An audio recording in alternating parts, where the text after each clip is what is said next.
सावधान होशियार, धरती के प्रिंस पधार रहे हैं।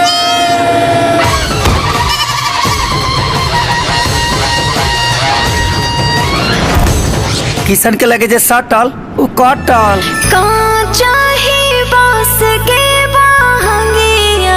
छठी माई की पूजा हो रहल बा, होते शराब भी क्या गेली। एवरा तन सस्ता भी लगा मारा धनिया तू बोतल।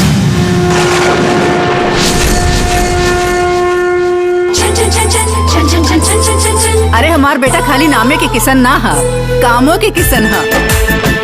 करे इंतजार राह नानी रेखे, चाहता नहीं हम तोहके केहू न देखे। ऐसे कौआ दबा के आई बात पायल के पता न चले।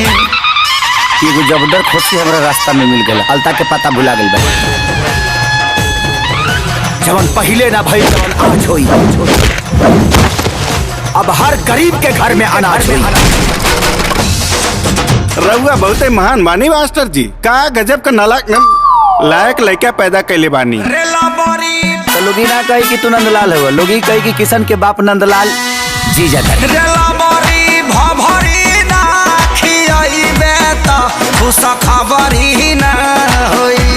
छठ सूर्य देवता के पर्व हो। कोसी पर ध्यान रहा, हम खोसी का क्या होता नहीं।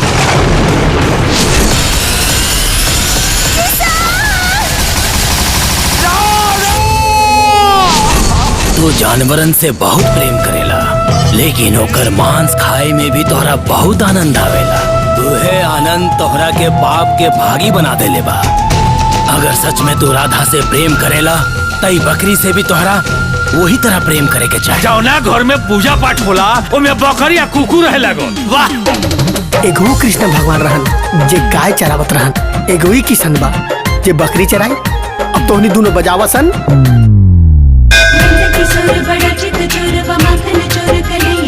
मोहब्बत ये को आता हो, हर एक प्रेमी निभावेला।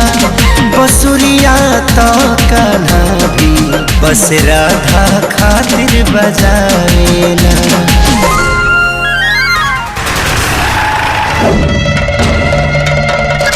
सच सच बताओ कि राधा कहाँ बिया।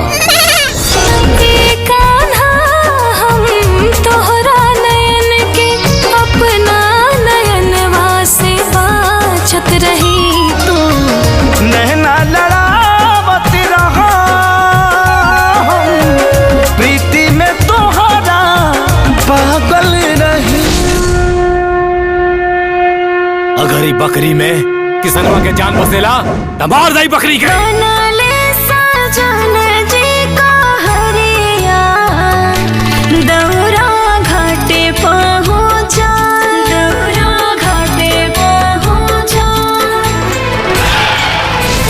बकरी हो सके देखिए हमरा खाती हमर जान ही के